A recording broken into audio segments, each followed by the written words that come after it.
J'ai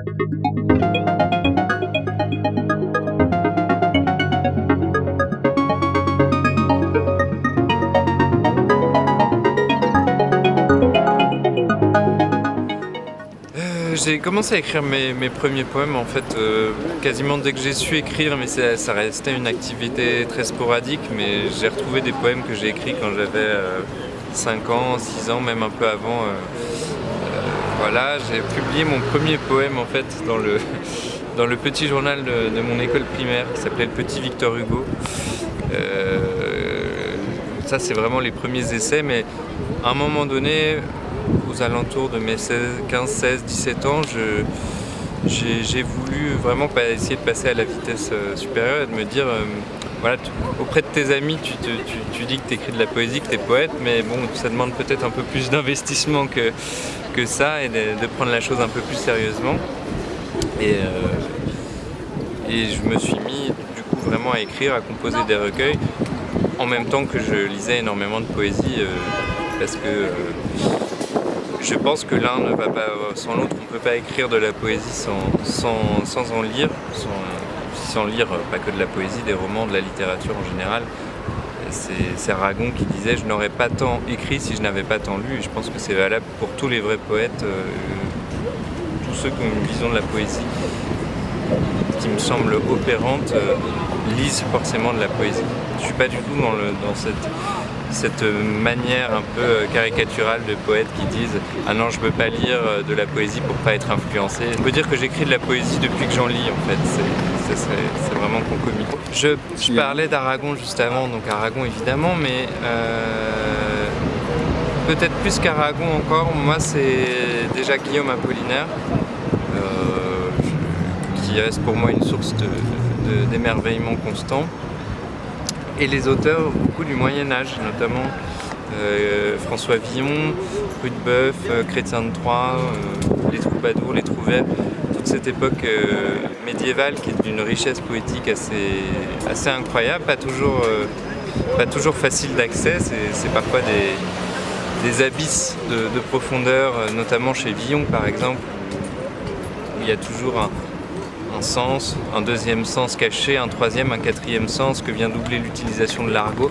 Et ce qui me passionne en fait dans cette poésie médiévale aussi, c'est que malgré tout ces tours de passe-passe qui les caractérisent souvent, cette poésie, chez les meilleurs poètes du Moyen-Âge comme chez Villon, on a l'impression que malgré tout, après tous ces siècles, leur voix aurait pu s'effacer un petit peu, et pourtant elle nous revient aussi intacte, aussi fraîche que lorsque le poème a été écrit. Et ça, c'est quelque chose qui me fascine.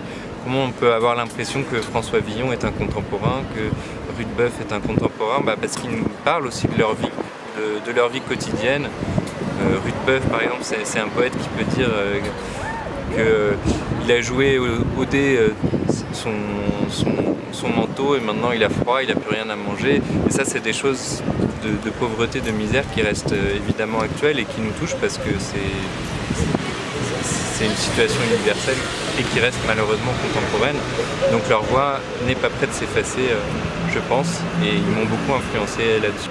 Alors déjà, j'écris quand j'ai le temps, ce qui n'est pas toujours le cas. J'aimerais avoir plus le temps. J'ai recommencé à écrire un petit peu. En général, c'est un vers comme ça qui peut venir dans la tête, comme ça, que je traîne dans la tête, que j'écris du coup, que je note sur un cahier ou même sur mon téléphone. Je laisse les choses courir, ensuite peut-être quelques jours plus tard il y en a un deuxième qui n'est pas forcément lié au premier, mais petit à petit, comme ça en accumulant les vers, je regarde s'il y a un lien entre ces vers, s'il y a quelque chose, s'ils sont d'une même inspiration, s'il y a quelque chose qui pourrait les relier et qui pourrait faire poème à la fin. Et ça c'est pour un poème, mais après il se passe la même chose qui se passe avec des vers isolés, il se passe la même chose avec des poèmes isolés. Est-ce qu'il y a un fil qui les relie? Est-ce que je peux le tisser ce fil?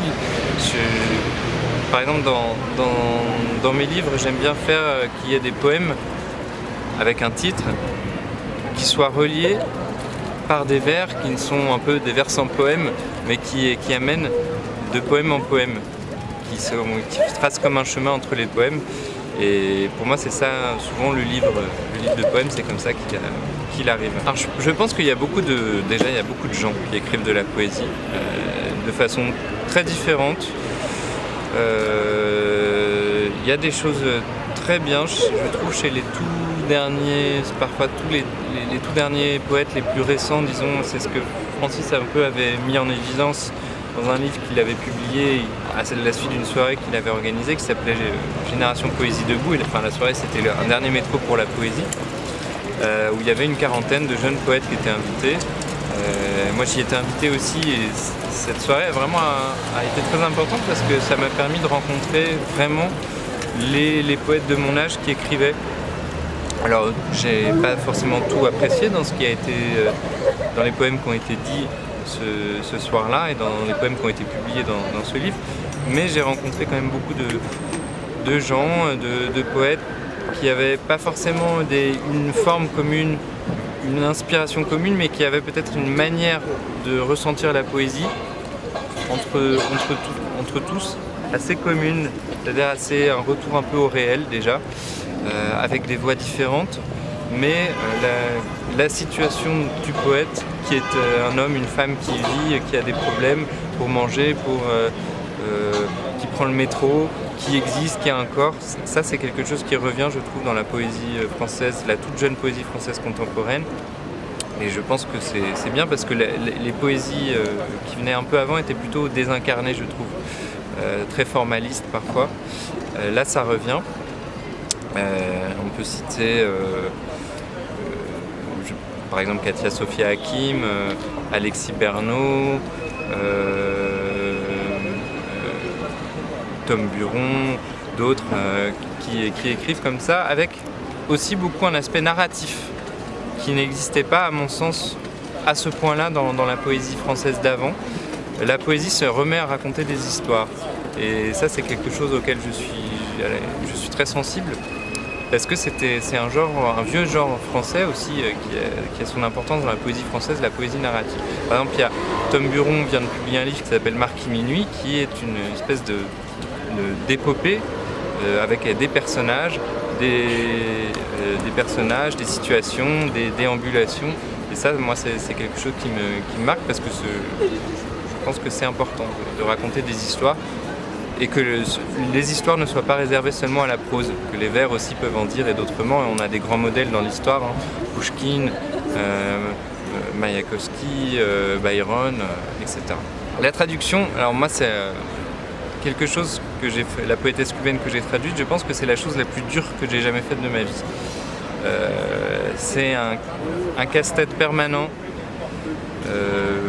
On peut rester des heures, des jours, des mois à peser, mais qu'est-ce qu'elle a voulu dire, c'est plutôt ça, qu'est-ce qu'il y a derrière, et même en confrontant différents avis, parce que c'est aussi, du coup, même si j'ai été seul à traduire, ça a été quand même toute une petite troupe qui m'a assisté. C'est un peu une traduction collégiale, mais un peu éclatée, puisque certains m'ont aidé pour un vers, d'autres pour un peu plus, etc. Et donc c'est très dur, mais on a l'impression de rentrer comme jamais dans l'intimité d'un poète. Et en fait, je pense que quand on lit un poète français, même qui écrit en français, quand on le relit, c'est déjà une activité de traduction, même si c'est la même langue en fait. Pour moi, la traduction, c'est cette opération qui vous rend familier un poète. Moi, c'est Séraphine Anouniès, j'avais l'impression de la connaître à la fin. Et ça, cette opération-là, elle n'est pas réservée en fait du passage d'une langue à une autre. C'est évidemment la forme la plus commune, mais on devrait lire les poètes de notre même langue comme si on les traduisait. Et on rentre vraiment en profondeur dans le poème, dans son fonctionnement, et du coup dans les intentions de l'auteur qui devient un compagnon. Voilà, Est-ce que la poésie est un besoin ou une nécessité pour les autres, pour les gens? Je pense pas. Pour moi, ça c'en est une, mais je pense pas que ça soit une nécessité. C'est pas lui faire injure. Je pense que la poésie doit aussi retourner un peu sur terre. et se rendre compte que parfois il y a des poètes comme ça qui ont des visions de la poésie et des envois qui disent la poésie change le monde. Oui, elle peut le changer, mais elle ne peut pas le changer si facilement que ça.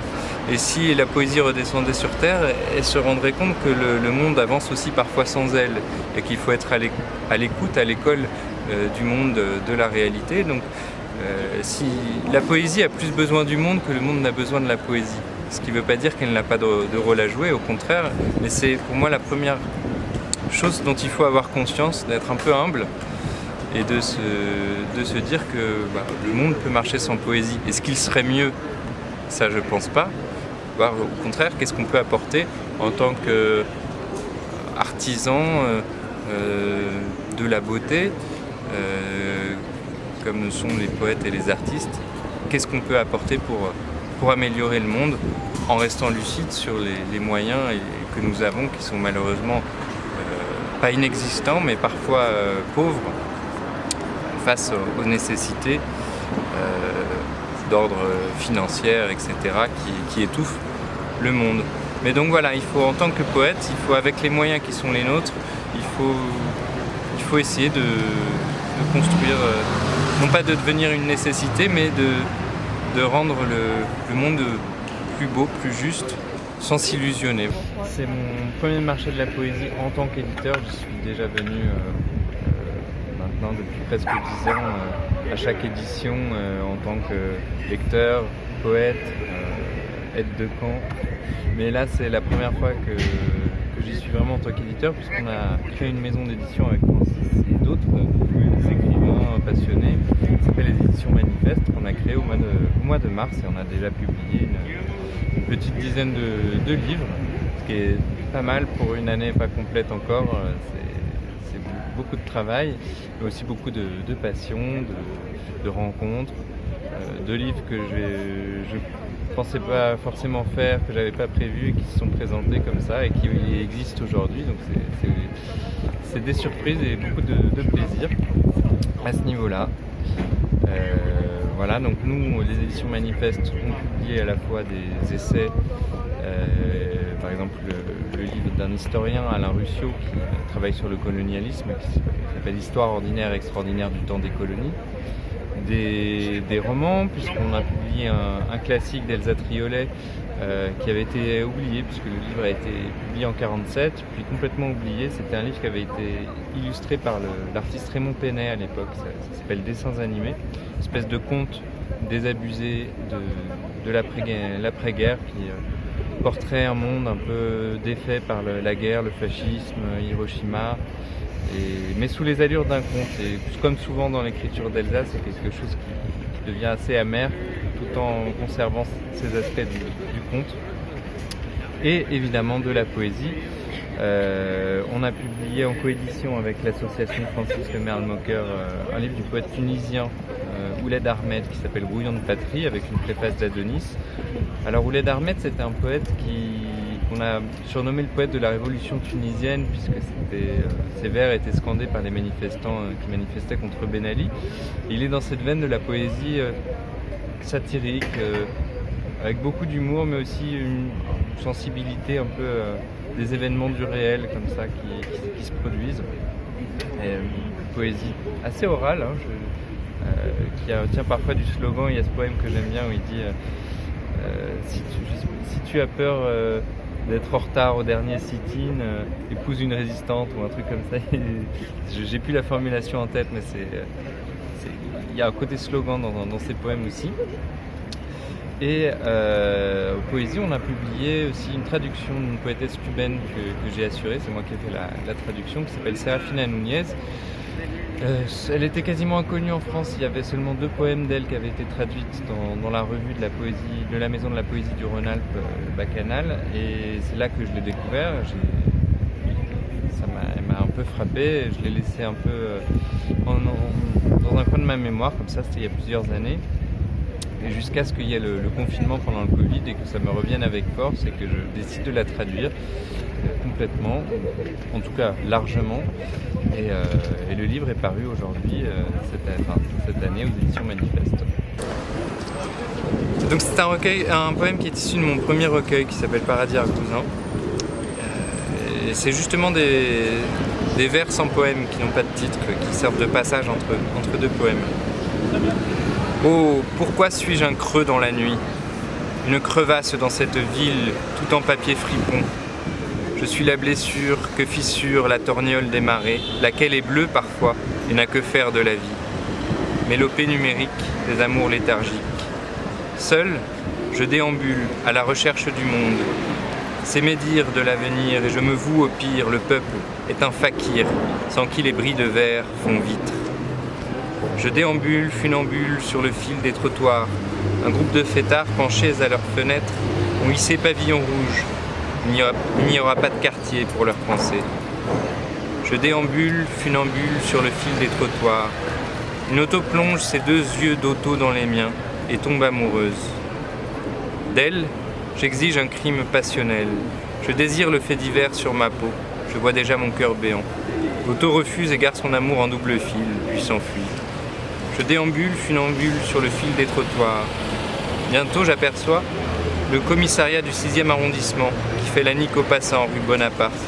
Sombre cachot où Julien pourrit sûrement, c'est son habitude. Le flicaillon de faction traîne sa gueule de goule un peu partout, comme un danseur, sombre geôlier des Margoulettes. Alors je vais lire un poème qui s'appelle Un nom, qui est écrit dans des circonstances le 21 septembre 2011, le jour de l'exécution aux États-Unis du condamné Troy Davis. Il est un nom écrit sur l'écriture, des sables sur le champ des grillons, et les ivres rascassent, et les squales à Wall Street y voient un papillon. Il est un nom à peine murmuré par les vagues qu'il est déjà sans fond. On l'entend dans le lointain du coquillage et dans le tout près des buildings. La balle à son fusil fait la nique, comme à l'embrun la mouette, et tout le monde se meurt. Il est un nom par-delà les vitres alourdies, par la pluie et les temps de la conjugaison, par-delà l'ordalie des fichiers informatiques, body electric. La fée électricité a une verrue sur le nez. Les mouchoirs, imbibés d'alcool, de sperme et de larmes, en resteront-ils bredouilles? En ce monde où les morts sont candélabres, je ne suis pas heureux. Il est un nom qu'on voudrait irréel, la porte à grincer des merveilles, une vie sempiternellement. Il est une phrase qui sature l'Amérique, qui ne devrait se dire et ni s'écrire « Troy Davis va mourir ». Ton feu ancien